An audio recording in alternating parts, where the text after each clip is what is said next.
de la palabra del Señor y en esta mañana, pues como decíamos, ¿no? Como estamos todavía en tiempo de Navidad, pues vamos a tener una meditación en un texto claramente navideño.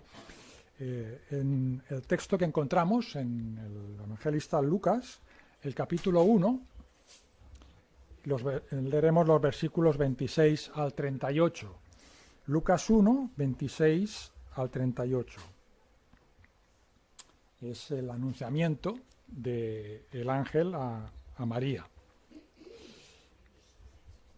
Dice así, al sexto mes el ángel Gabriel fue enviado por Dios a una ciudad de Galilea llamada Nazaret, a una virgen desposada con un varón que se llamaba José, de la casa de David, y el nombre de la virgen era María. Y entrando el ángel en donde ella estaba, dijo: Salve, muy favorecida, el Señor es contigo, bendita tú entre las mujeres. Mas ella, cuando le vio, se turbó por sus palabras y pensaba qué salutación sería esta. Entonces el ángel le dijo: María, no temas, porque has hallado gracia delante de Dios. Y ahora concebirás en tu vientre y darás a luz un hijo y llamarás su nombre Jesús. Este será grande y será llamado Hijo del Altísimo, y el Señor Dios le dará el trono de David su padre. Y reinará sobre la casa de Jacob para siempre, y su reino no tendrá fin. Entonces María dijo al ángel: ¿Cómo será esto? Pues no conozco varón. Respondiendo el ángel le dijo: El Espíritu Santo vendrá sobre ti, y el poder del Altísimo te cubrirá con su sombra. Por lo cual, también el santo ser que nacerá será llamado Hijo de Dios.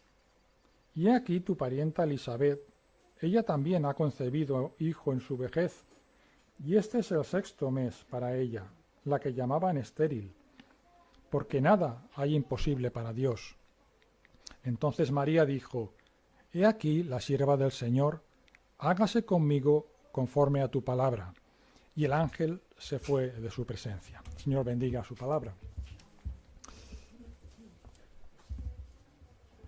Yo nací en el año 64, en el tiempo pues del general Franco, que aún estaba vivo, y viví por los últimos años del régimen hasta el año 75, que es cuando pues, el caudillo murió.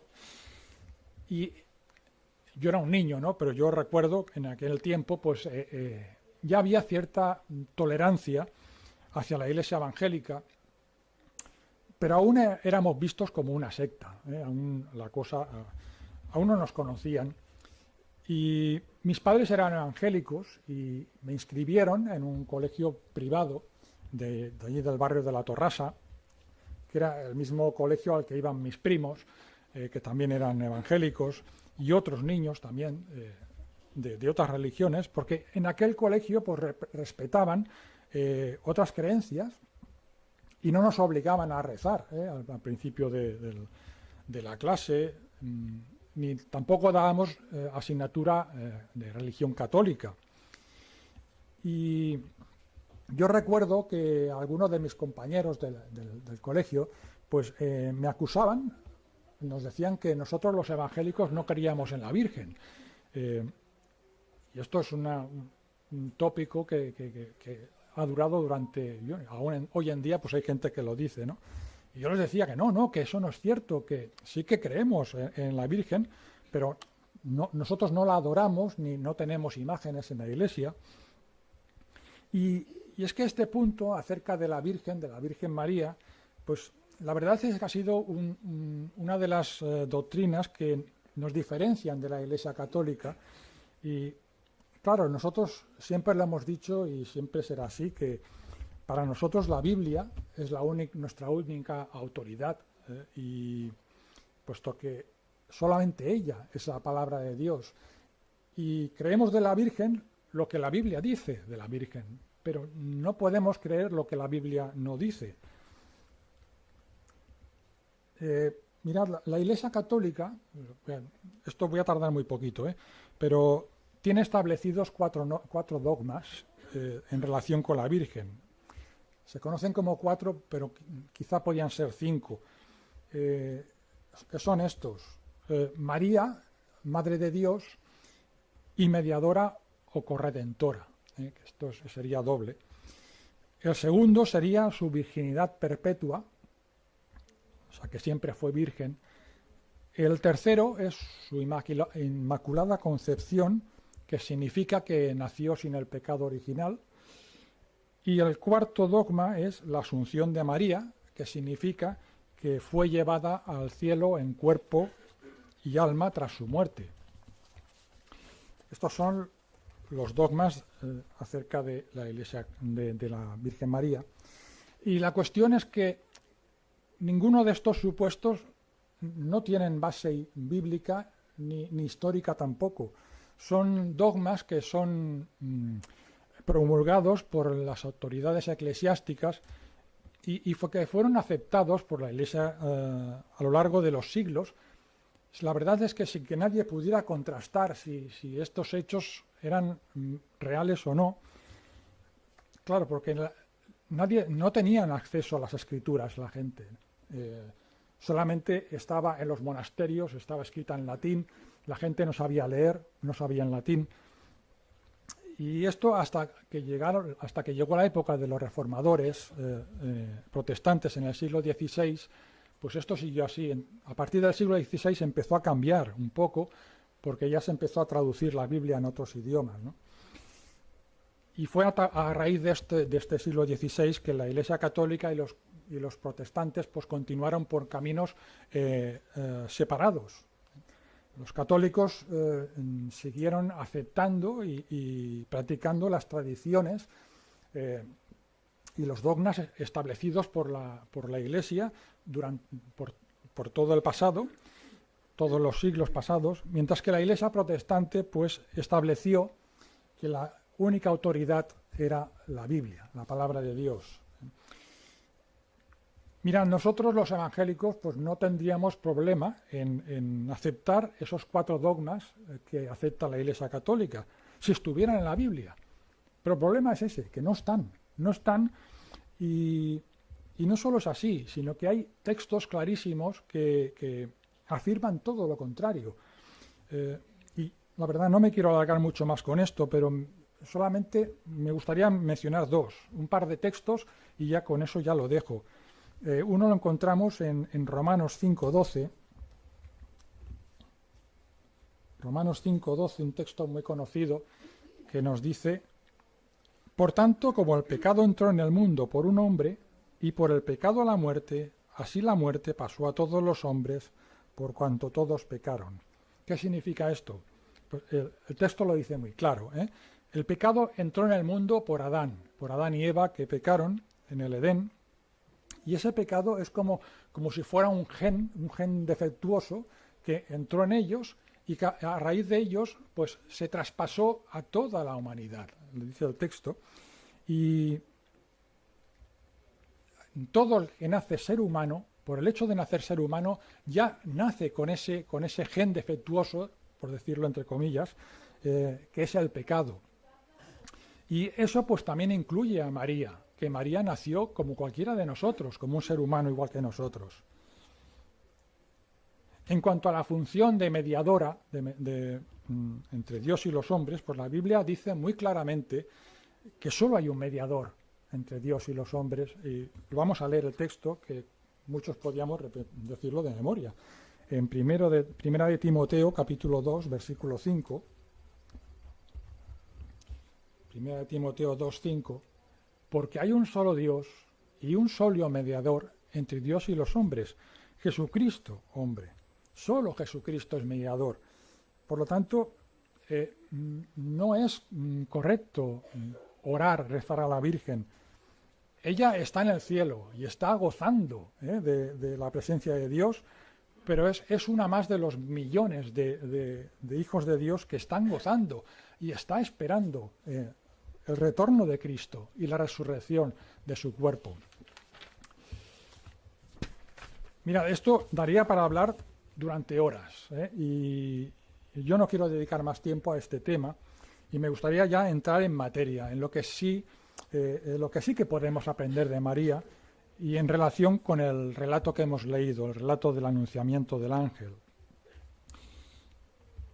Si hemos estado atentos en el texto, lo primero que tendríamos que hablar un poquito es conocer un poco a María. ¿Quién era María? ¿De dónde venía? Y la verdad es que poca información tenemos acerca de ella. Solamente sabemos por la genealogía de Lucas que su padre se llamaba Elí, era hija de Elí y que era de la tribu de Judá. Y en cuanto a su edad, cuando sucedió esto de su encuentro con el ángel, pues debería tener unos 14 o 15 años, porque era el tiempo en que las hijas pues, se desposaban con sus futuros maridos. El desposamiento que hemos leído pues duraba un año más o menos, y tras ese tiempo pues se celebraba el matrimonio. Pero María no era nadie especial, era, como decimos, era una muchacha muy joven y además era mujer, y con lo que esto suponía en una sociedad patriarcal judía. Allí pues la sociedad judía, pues el hombre es el cabeza de familia, las mujeres tenían poca importancia y aún menos pues una muchacha joven como María. Pues, ¿qué estaría haciendo María? Pues estaría al lado de su madre aprendiendo las labores de la casa para su futuro casamiento con José y poco más. Era una muchacha más de las muchas de su tiempo, esperando ser desposada con el hombre que decidieran sus padres, porque los matrimonios eran concertados. Es como sucede ahora también en el mundo oriental, ¿no? Y su perspectiva de futuro era ese, ser esposa, madre y poco más.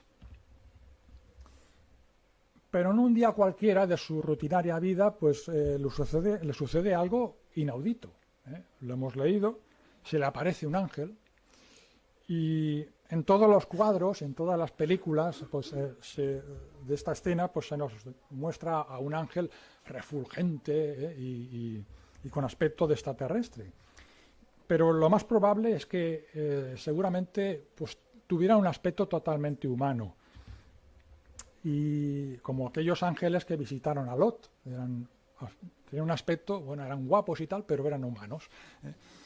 Y aún así, pues dice el texto que María se asustó de encontrarse de repente con ese desconocido y que le saludara de ese modo, salve, salve.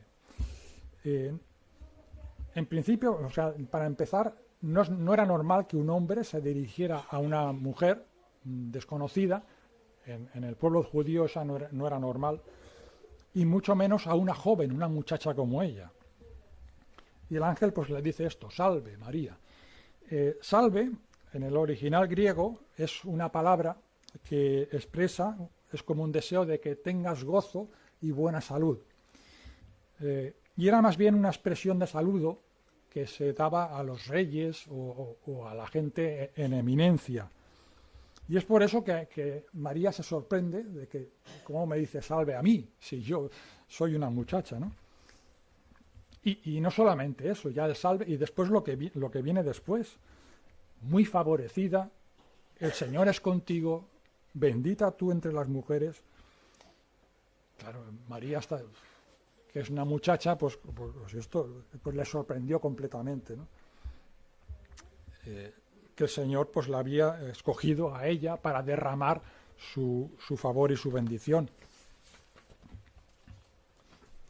¿Qué vio Dios en esa muchacha, que era una más de entre el pueblo? ¿Qué vio en ella para otorgarle esa bendición especial? Pues claro, nos podíamos imaginar que Dios pues la escogió porque era una muchacha con unas cualidades especiales de piedad, de madurez, de inteligencia. Pero la verdad es que no sabemos nada de ella, de cómo era, de sus sueños, de sus inquietudes. Y yo me inclino a pensar que en principio pues María pues no era nadie especial, era una muchacha, pues una más de allí del pueblo, Del mismo modo que ninguno de nosotros tampoco éramos nada especial cuando el Señor nos llamó y nos escogió.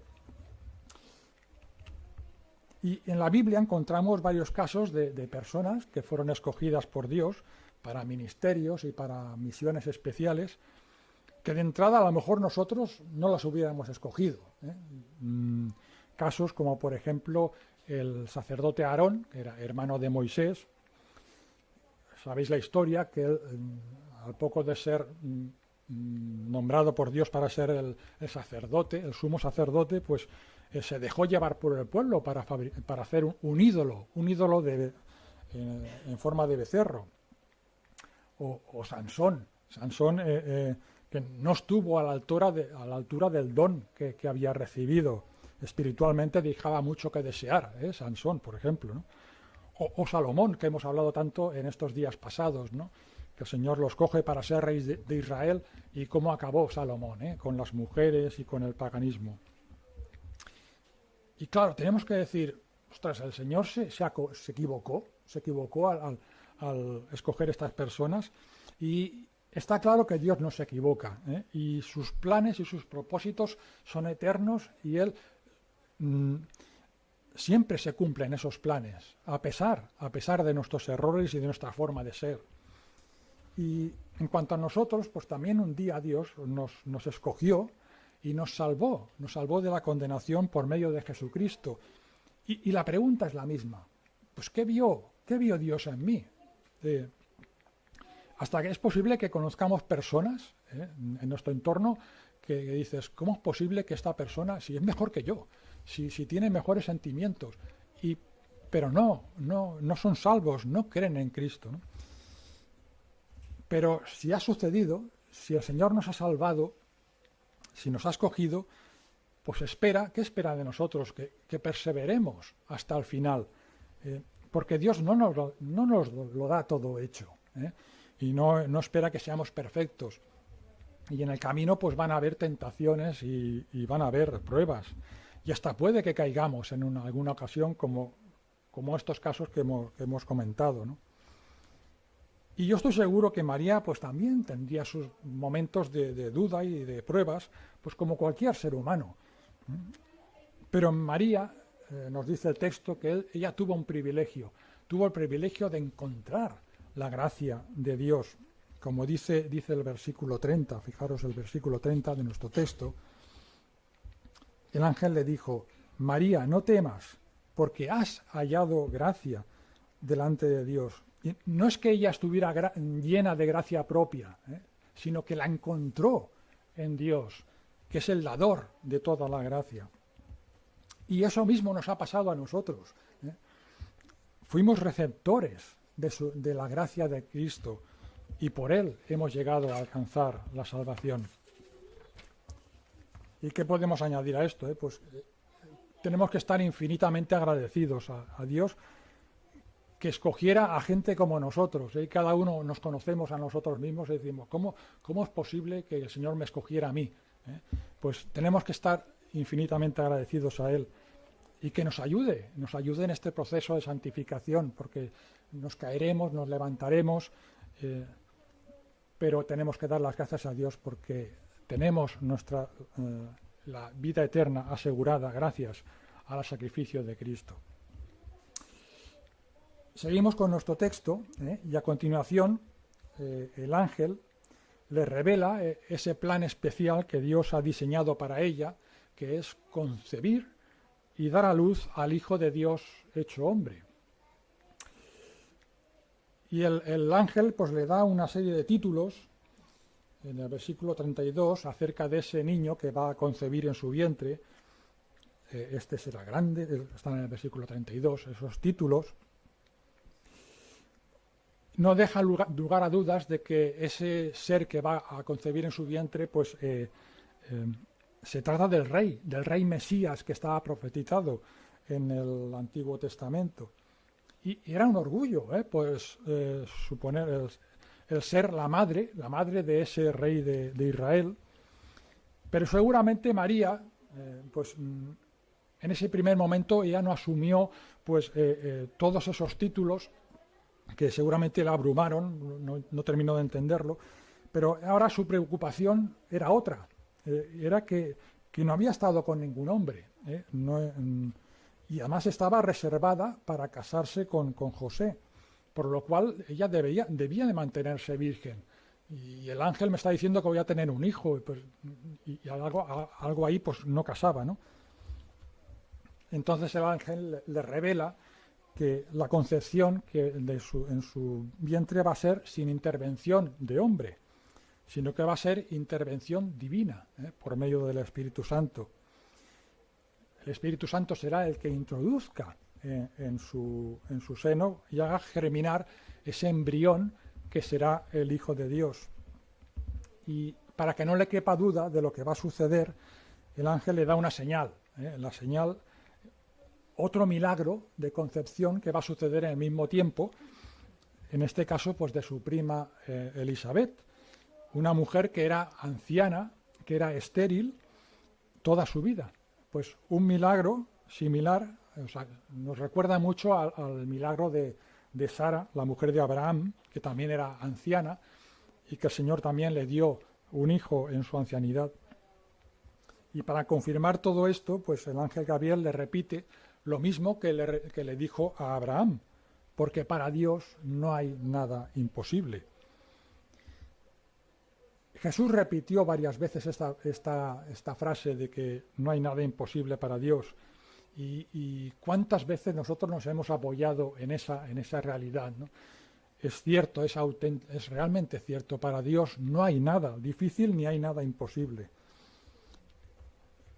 Y nunca debemos de desistir en nuestras oraciones, y ni desmayarnos ni desanimarnos, si a veces las cosas no suceden como nosotros quisiéramos, ¿no? Si es por poder, a Dios poder no le falta, ¿eh? Él tiene todo el poder para hacer las cosas. Otra cosa que hemos dicho muchísimas veces, es si aquello que pedimos pues nos conviene, si entra en los planes de Dios, y en sus propósitos. Eso solamente Dios lo sabe, es algo que le pertenece a Él, y por eso pues no debemos desmayar, no debemos de desanimarnos y seguir orando con fe, porque esa frase sigue estando totalmente en vigor. Para Dios no hay nada imposible. Pues bien, después de toda esta información que le está dando el ángel, pues seguramente María está abrumada por toda la noticia que acaba de recibir, y pues lo que decimos, ¿no? A lo mejor no termina de digerirlo, y el hecho de concebir, aunque sea por obra del Espíritu Santo, pues no elude el problema que se le viene encima, se le viene un problema, y además grave, porque puede acabar incluso siendo acusada de adulterio y ser apedreada según la ley judía, si se descubre que María está embarazada y no está todavía casada. Claro, y si José no admite que ese hijo es suyo. Pero sabemos por el evangelista Mateo que el ángel también se apareció a José y le convenció de lo que iba a pasar con María, de que ese embarazo tenía un origen divino. Entonces José asumió delante de toda la sociedad como que aquel hijo era suyo, y ya no hubo ningún problema legal. Y no importaba lo que la gente dijera de la paternidad de Jesús. Claro, habrían habladurías seguramente, ¿no? Pero lo importante es que Jesús, el Hijo de Dios, pues nació de forma natural, pero mediante una concepción sobrenatural, sin intervención de varón. Y es por eso que Jesús es el único ser en el mundo que ha sido concebido sin pecado, sin ese gen que decíamos antes de Adán y Eva, que decíamos al principio. Y hay otro texto que nos lo confirma, o texto también muy conocido por nosotros, Hebreos 4:15, lo podemos leer, Hebreos 4:15.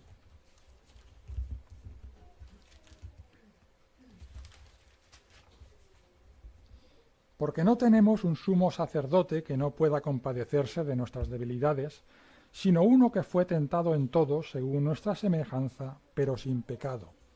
El texto está hablando de Jesús, del Hijo de Dios. Y la clave es esta. En el texto, en el versículo nos dice que es semejante a nosotros. Esto es muy importante. Es semejante, pero no es igual. Jesús era perfectamente humano por nacer de un vientre humano, pero no idéntico a nosotros por lo que decimos, porque no intervino varón en su concepción. Y lo segundo es igualmente importante, sin pecado, dice el texto. Y no es que nunca pecara, que es cierto que nunca pecó, sino que no había pecado ya en él desde su concepción. Jesús es el único inmaculado. Sabéis, la Inmaculada Concepción solamente la podemos aplicar a Jesucristo. Pues bien, después de toda esta información del ángel, pues María ya no tiene más preguntas, seguro que tendría muchas, pero no hace más preguntas, y simplemente acepta la voluntad de Dios sobre ella y responde pues con estas palabras que también conocemos muy bien en el versículo 38. Entonces María dijo: He aquí la sierva del Señor, hágase conmigo conforme a tu palabra. Claro, tan abrumada como estaba María en ese momento, pues sería de esperar que su respuesta fuese otra, a lo mejor, ¿no? Que fuera, ¿os acordáis? Por ejemplo, Moisés, cuando fue comisionado para ir ante Faraón, pues ¿qué dijo Moisés? Aquí estoy, Señor, envíame a mí. No dijo eso. Dijo: Señor, por favor, envía otro, a mí no me envíes. Claro, y en el caso de María, pues ella estaría pensando, pues no sería más fácil que hubiera escogido a lo mejor a una mujer soltera, a lo mejor, o a su prima Elizabeth, una estéril, pero ¿por qué tenía que escogerla a ella, a una muchacha tan joven y además ya que desposada para casarse próximamente, ¿no? Hay otro caso en el Antiguo Testamento, el profeta Jeremías. Jeremías era otro joven, como María, cuando el Señor lo llamó. Tenía entre 17 y 20 años cuando el Señor lo llamó al ministerio, y Jeremías contestó: aquí que no sé hablar porque yo soy un niño. Tampoco quería aceptar ese ministerio que el Señor le estaba llamando. Y es que por lo general, la verdad es que todos somos un poco así. A veces se requiere de nosotros para que hagamos cosas y a lo mejor no nos consideramos capaces, se nos hace una carga y nos cuesta aceptar a veces las cosas que se nos encargan, ¿no? Y a lo mejor pensamos, pues si hay gente más cualificada que yo, ¿por qué me lo piden a mí? Pero es que hay una actitud que no se aprende en los seminarios ni en los talleres de formación, y es algo que solamente unos cuantos poseen de forma innata. ¿Y sabéis cuál es? El no saber decir que no. Y seguro que conocéis personas así, personas que no saben decir que no, personas que siempre están dispuestas a todo, y la verdad es que esas personas llevan un plus de esfuerzo añadido que además les pasa factura a personas que siempre están dispuestas. Y a veces la verdad es que es difícil encontrar un poco el equilibrio cuando el Señor te llama a lo mejor a un trabajo concreto, y a veces el precio a pagar es alto, cuando el Señor te llama a algo. Y los dos ejemplos que he puesto, pues de Moisés y Jeremías, al final aceptaron el plan que Dios tenía para ellos, pero pagaron un precio muy alto. Pero el Señor no lo pasa por alto. El Señor, todo lo que hagamos para Él no es en vano. ¿Os acordáis lo que el Señor dijo en relación con esto? Decía: cualquiera que dé a uno de estos pequeñitos solamente un vaso de agua, por cuanto es mi discípulo, de cierto que no dejará de tener su recompensa. Lo más pequeño que hagamos para el Señor no lo va a pasar por alto. Pues cuanto más, cuanto más alto es eso que nos están encomendando. Pues todo esto viene a cuento porque María, que es el tema que estamos hablando, pues ella tampoco supo decir que no en este momento, ¿no? Y lo vemos. Su respuesta, y además su respuesta es ejemplar. Es ejemplar. He aquí la sierva del Señor, hágase conmigo conforme a tu palabra. Repito, estamos hablando de una muchacha de 14, 15 años. Se nota una madurez que no es normal. Es una joven que nunca antes ha hablado con un ángel, es la primera vez que se encuentra con un ángel, ni tampoco sería una mujer pues conocedora de las Escrituras, aparte de las historias que le explicaran sus padres. Pero es que tenía esa cualidad también, de que no sabía decir que no. Era una mujer así, que tenía esa cualidad innata. Y el hijo que concibió en su seno, pues también podíamos decir que también heredó la cualidad de su madre. ¿Cuántas veces vemos a Jesús en su ministerio sirviendo, atendiendo todas las multitudes, sin ninguna negativa a nadie? Jesús nunca rechazó a nadie, sino todo lo contrario, lo que hemos cantado, ¿no? Sintiendo compasión por todos, porque los veía como ovejas sin pastor. Y hasta los discípulos le decían, le animaban, despídelos porque vas a caer rendido, tienes que descansar. Y el Señor siempre recriminó esa actitud. Pero en el momento que Jesús más nos recuerda a la respuesta de su madre, es en el huerto de Getsemaní. Llegado ese terrible momento, ya estaba enfrente de su sacrificio, y como ser humano que era, pues sintió el deseo de rechazar esa copa amarga que le esperaba por delante, pero ¿qué dijo el Señor? Pues él tampoco supo decir que no, y habló igual que su madre, que no sea hecha mi voluntad, sino que sea hecha la tuya. Y gracias a esa determinación de Jesús de ir a la cruz, pues hoy habemos aquí un grupito de creyentes aquí en San Vicente, alabando al Señor y siendo salvos por esa salvación que Él ganó por nosotros. Pues bien, hemos llegado al final de esta meditación, y después de este relato de María que encontramos aquí, pues María, la verdad es que aparece pocas veces más en la Biblia. No jugó un papel destacado en la vida de Jesús, porque seguramente pues la tradición nos dice que tuvo que sostener a su familia, porque posiblemente José murió de una manera temprana. Es posible que José fuera bastante mayor que ella, como sucede ahora en el mundo oriental. En los matrimonios concertados, José era bastante mayor, y por vejez o por lo que fuera, pues él murió y ella quedó viuda, ¿no? Y por eso también Jesús encomienda a su discípulo Juan, cuida de María, de mi madre. Pero la principal lección que nos deja María en este relato, para mí, la que yo me quedo es esa, el no decir que no, el no rechazar los planes que Dios tiene para ella, ¿no? Y seguro que no fue fácil, sabemos que no fue fácil. De momento, pues lo que decíamos, las críticas, las murmuraciones en su boda, porque se casó embarazada, y nadie creería eso del Espíritu Santo, y esto es así. Y después, pues las dificultades que pasó, no había un lugar para Jesús, para nacer Jesús, y tuvo que nacer y tuvo que dar a luz en un establo.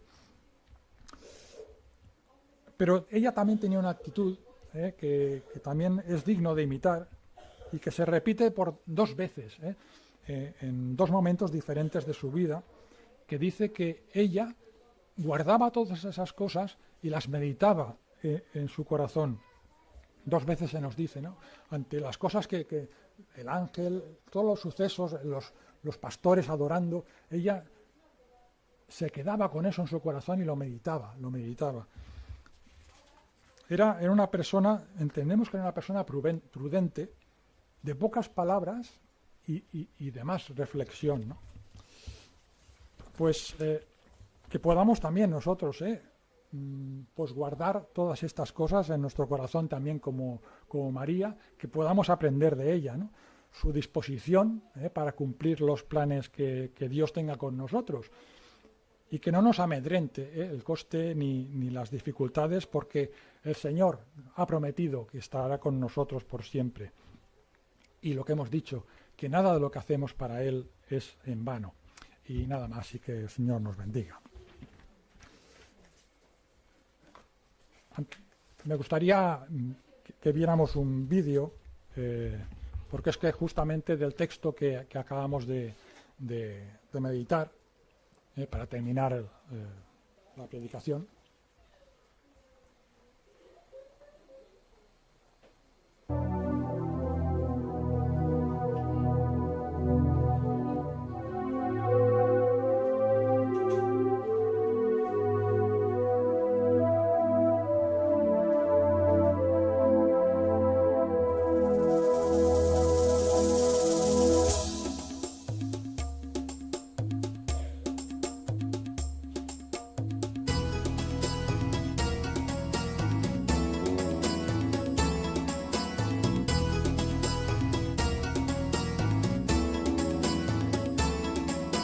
Salve favorecida, contigo está el Señor, bendita entre las mujeres, pues Dios te escogió. No temas, has hallado gracia ante Dios, darás la luz al Mesías Jesús, Rey y Salvador.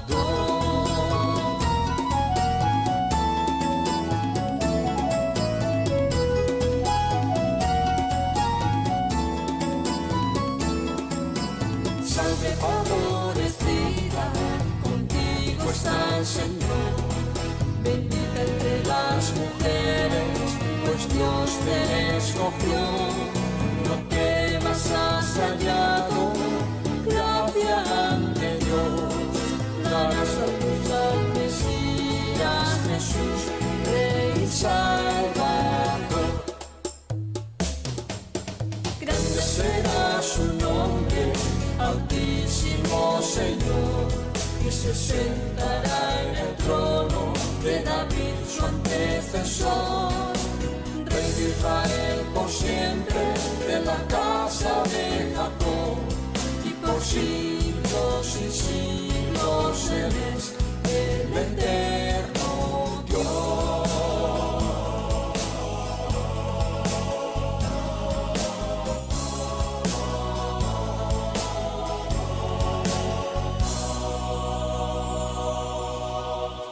¿Cómo ha de ser esto?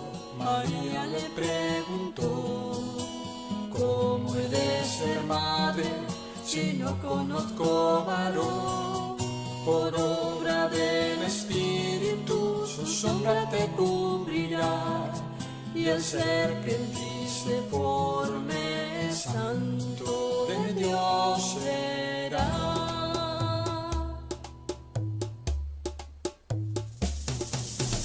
He aquí la sierva del Señor, hágase conforme a tu palabra. He aquí la sierva